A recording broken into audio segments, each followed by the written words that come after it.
저는 오늘 고린도전서 14장 말씀을 중심으로 방언기도의 유익이라는 제목으로 하나님의 말씀 나누겠습니다. 저를 같이 한번 따라해 보실까요? 방언기도의 유익. 먼저 방언기도는요, 우리의 영혼을 아주 강하게 해줍니다. 같이 읽어볼까요? 시작! 방언기도는 우리의 영혼을 강하게 해줍니다. 고린도전서 14장 4절 말씀을 보니 방언을 말하는 자는 자기의 뭐를 세운다고요? 덕을 세운다고 그랬죠. 이게 덕을 세운다는 것이 먼저 2000년 전에 시장에서 마케트에서 주로 썼던 헬라어 원어적인 상황으로는요, 오이코도메라는 단어를 쓰는데 이게 뭐냐면은요, 벽돌 가지고 집을 짓지 않습니까? 벽돌을 한 장 한 장 한 장 한 장 한 장 올려서 집을 쌓으면은 거대한 성이 되고요, 그러면 도둑이 못 넘어오죠. 악한 귀신도 우리가 쌓은 이 강한 성을 넘어올 수가 없다라는 거예요. 그래서 하나님 앞에 방언 기도를 하는 자들은 자기의 덕을 쌓는 것은 신앙의 커다란 건축물을 형성하는 거예요. 이것을 현대의 많은 주석 학자들이 이렇게 바꿔서 표현을 합니다. 여러분, 핸드폰 다 쓰시죠? 핸드폰이 하루나 이틀 쓰면은 건전지가 다 떨어지지 않습니까? 반드시 충전을 해야 돼요. 그래서 영어로는 edifying, 내 덕을 쌓는다. 헬라어로 오이코도메오, 내가 하나님 앞에 덕을 함양하며 쌓는다는 것을 많은 주석학자들이 전기에다 쫙 꽂아가지고 건전지에 충전을 해야지만 다시 핸드폰으로 전화하고 여러 가지 인터넷을 사용할 수 있는 거라고 똑같다는 거예요. 그러므로 여러분들이 방언 기도할 때 저와 여러분들의 영적인 것이 충전되고 높아지고 강하게 되는 은혜가 방언 기도할 때 임한다는 것입니다. 내 개인의 덕을 쌓는다. 덕을 쌓아서 뭐예요? 마귀를 무찌르고 강한 성이 되어서 하나님 나라를 확장하는 여러분 되시기를 주의 이름으로 축원드립니다. 뿐만 아니라 고린도전서 14장 14절은 이렇게 얘기를 해요. 같이 읽어볼까요? 시작! 내가 만일 방언으로 기도하면 나의 영이 기도한다. 이것을 헬라어를 갖다가 조금 더 자세히 풀어 쓴 Amplified Bible라는 곳이 있어요. 이 성경에는 어떻게 해석을 했냐면은 내 안에 계신 성령님의 도우심을 따라, 시작! 내 안에 계신 성령님의 도우심을 따라 나의 영이 기도합니다. 시작! 나의 영이 기도합니다. 자, 내가 만일 방언으로 기도하면 내 영이 기도한다는 것은 이미 예수 믿는 사람들에게는 우리 안에 성령이 거하십니다. 이 성령의 도우심을 따라 방언 기도한다는 거예요. 내 영이 하나님께 기도한다는 거예요. 그러므로 방언 기도하는 사람들은 내 영으로 하나님 앞에 영적인 은혜 가운데 기도할 수 있다는 거예요. 사랑하는 성도님들, 저와 여러분들이 이 땅에서 살면서 늘 방언을 사모하는 여러분 되시기를 주의 이름으로 축원드립니다. 믿는 자들에게는 새 방언을 말할 수 있는 표적이 따른다고 얘기했습니다. 계속해서 방언으로 기도하고 찬양하면 성령의 내주하심을 느낄 수가 있어요. 그럼 당연히 우리 인생에서 강하고 담대하게 된다는 것입니다. 사랑하는 성도님들, 미국의 헬리포드 보건 시스템이라고 하는 기관에서 과학자들이 한번 조사를 했다고 합니다. 한번 들어보세요. 교육 기간이 길어지면 길어질수록 우리 뇌가 크기가 커진다는 거예요. 목사님, 머리가 크시네요. 할렐루야! 4년 동안 교육을 받은 사람에 비해서 16년 동안 교육받은 사람을 비교해 봤더니 뇌 척수 체액이 무려 16년 공부한 사람이 10%가 더 많다는 거예요. 다시 말해서 뇌는 쓰면 쓸수록 그 기능이 발달되고 뇌가 커진다는 거예요. 치매에 걸리면 뇌가 줄어듭니다. 마찬가지로 저와 여러분들 기도 생활 똑같습니다. 영적인 치매 안 걸리시려면요, 기도하셔야 돼요. 기도에는요, 왕도가 없습니다. 많이 하면 할수록 그 능력과 결과가 커집니다. 공부하고 학위를 따고 이렇게 학업을 할 수 있지만 기도는 왕도가 없어요. 기도 많이 하는 자에게 하나님의 능력이 임하게 될 줄 믿습니다. 미국의 사회과학자는 1275명을 아주 주도면밀하게 조사를 했습니다. 그랬더니 방언처럼 하나님을 체험하는 사람은 첫째, 믿음이 흔들리지 않는다. 두 번째, 체험이 있기 때문에 전도를 해도 그냥 우리 교회 같이 갈까요? 가 아니라 교회 가셔야 됩니다. 한번 예배 같이 드려보시죠. 예수님 믿으셔야 됩니다. 이런 하나님과의 체험을 바탕으로 전도하기 때문에 더 강력한 전도를 할 수 있다는 것입니다. 사랑하는 성도님들, 로마서 8장에는 이런 말씀이 나와요. 이와 같이 성령님도 저와 여러분들의 연약함을 도와주십니다. 근데 주목해야 될 것은 우리는 마땅히 기도할 바를 알지 못해요. 오늘 뭘 기도를 해야 될지 몰라요. 왜? 내일 어떤 일이 벌어질지 모르기 때문에 그렇죠. 그러나 성령님은 우리 안에서 말할 수 없는 탄식으로 친히 기도하고 계십니다.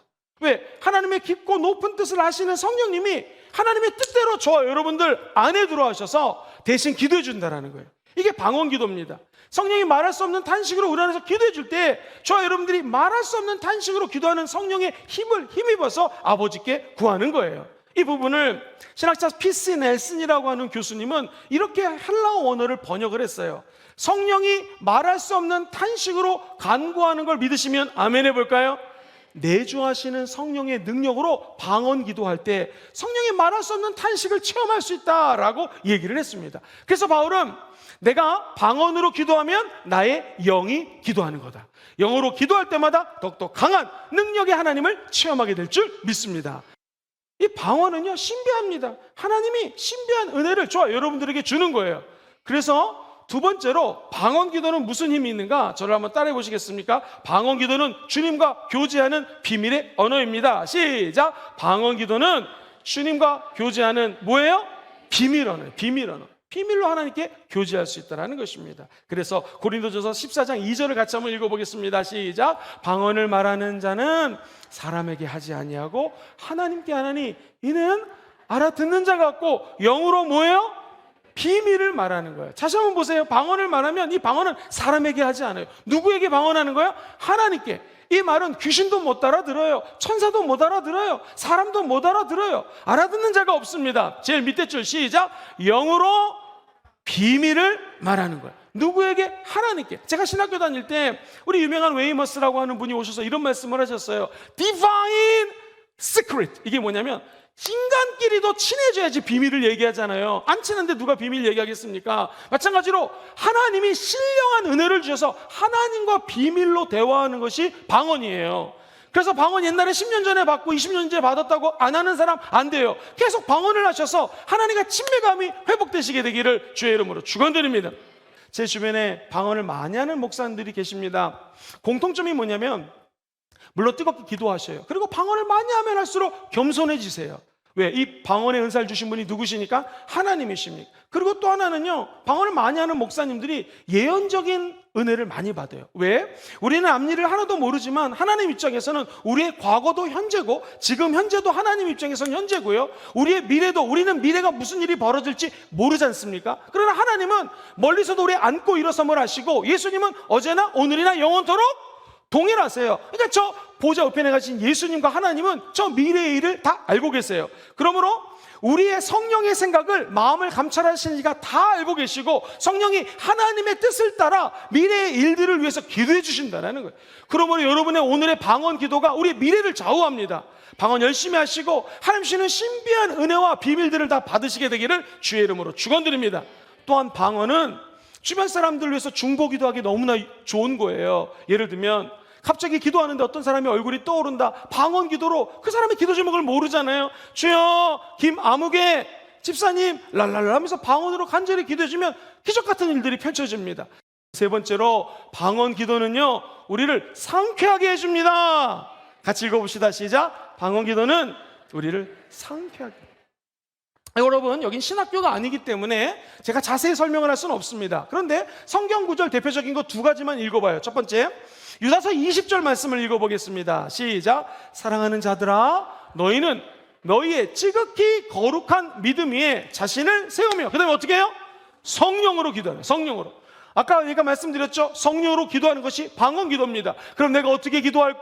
사도 바울의 고민입니다. 내가 어떻게 기도할 수 있을까? 그랬더니 그가 얘기하기를, 첫 번째, 내가 영으로 기도하고 또 마음으로 기도하며. 시작. 내가 영으로 기도하고 또 마음으로 기도하며. 그 다음 밑에서 두 번째 줄. 시작. 내가 영으로 찬송하고 또 마음으로. 영으로 기도하는 게 뭐예요? 방언 기도예요. 마음으로 기도하는 게 뭐예요? 한국말로 기도하는 거예요. 그래서 사도 바울은 기도를 많이 하셨습니다. 한국말로 하고, 그러니까 자기 나라 말로 하고, 두 번째 방언으로 하고. 여러분이 하나님으로부터 받은 방언 절대로 무시하지 마시고 끝까지 방언 기도하시기를 주의 이름으로 축원드립니다. 또 하나 중요한 것은요, 이처럼 방언 기도하면 누구나 우리 안에 곤비함이 있어요. 곤고함이 있어요. 피곤함이 있고 짜증이 있고 어려움이 있어요. 요즘처럼 경제적으로 어려울 때는요, 재정 때문에 힘든 가정이 많이 있을 것입니다. 그때 성경은 이야기합니다. 이사야서 28장 11절 먼저 읽어봅시다. 시작. 그러므로 더듬는 입술과 다른 방언으로 그가 이 백성에게 말씀합니다. 무슨 입술이요? 더듬는 입술. 11절에 이게 옛날 성경에는 생소한 입술이에요. 더듬는 입술이 무엇입니까? 처음에 방언 받으면 따따따따따따 랄랄라 이렇게 더듬는 입술입니다. 또 다른 방언, 새 방언으로 시원하게 변화되기도 합니다. 그래서 성경은 새 방언을 받으라는 거예요. 처음부터 시원한 방언이 터지지 않습니다. 더듬는 방언, 생소한 방언, 랄랄랄라 따따따따 이게 아무 의미가 있는 것이 아닙니다. 하나님은 이 생소한 입술을 영어로는 stammering lips라고 하는데 이 뜻은 뭐냐면 이런 소리예요. 타타타타 랄랄라 이런 단음절 소리예요. 근데 이게 모이다 보면 나중에 유창한 방언이 된다는 거예요. 성경은 얘기합니다. 12절 같이 한번 읽어볼게요. 이사야 28장 12절 시작. 전에 그들에게 이르시기를 이것이 너희의 안식이요. 자, 이 방언이 너희의 뭐예요? 상쾌함이니 너희는 곤비한 자에게 안식을 주라. 할렐루야. 방언을 말하면 우리에게 안식이 임합니다. 방언을 많이 하면 우리의 영혼이 상쾌해집니다. 우리 안에 있는 쓰레기들을 다 빼낼 수가 있는 거예요. 사랑하는 성도님들, 방언으로 하나님께 말하는 것은 세상 때문에 오염되어져 있는 더럽고 추악한 것들을 하나님께서 없애주십니다. 결국 우리에게 자유함이 임하게 될 것입니다. 목사님, 방언의 유익이 무엇입니까? 세 가지 크게 한번 읽어보겠습니다. 먼저 첫 번째 시작. 방언 기도는 우리의 영혼을 강하게 해줍니다. 두 번째 시작. 방언 기도는 주님과 교제하는 비밀의 언어입니다. 세 번째, 방언 기도는 우리를 상쾌하게 해줍니다. 할렐루야. 이 은총에 함께 하시기를 주의 이름으로 축원드립니다.